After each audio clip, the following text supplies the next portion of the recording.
શું હું કાર્બ્સ ખાવાનું છોડી દઉં તો મારું વજન ફટાફટ ઘટી જશે?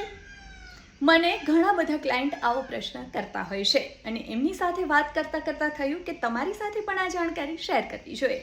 તો સૌથી પહેલાં તો આ એક મીથ છે કે કાર્બ્સ છોડી દેવાથી વજન ઘટી જાય છે.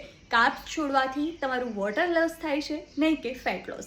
બીજા નંબરની વાત, કાર્બ્સ છે એ બોડીને એનર્જી આપવાનું કામ કરે છે, એટલે જો તમે કાર્બ્સ છોડી દેશો તો ઘણા લોકોને વીકનેસ પણ લાગતી હોય છે. અને ત્રીજા નંબરની સૌથી ઇમ્પોર્ટન્ટ વાત કે આપણે બોડીને એવી કોઈ હેબિટ ના પાડવી જોઈએ જે આપણે લોંગ ટર્મ સુધી સર્વાઈવ ના કરી શકીએ. એટલે કે કાર્બ્સ ખાવાનું છે, પરંતુ લિમિટેડ ક્વોન્ટિટીમાં. તમારી થાળી એવી હોવી જોઈએ કે જેની અંદર 1 થી 2 રોટી, એ તમે જુવારની લો, રાગીની લો, બાજરાની લો કે મલ્ટીગ્રેન લો. સાથે તમે ફાઇબર મેક્સિમમ લો, એટલે મોટી પ્લેટ સલાડની લો, સબ્જી લો. પ્રોટીન લો, જેમાં તમે દાળ, પનીર, ટોફુ આ બધાનો સમાવેશ કરી શકો છો. અને સાથે જ તમારે થોડો મસું ફેટ પણ લેવાનું છે.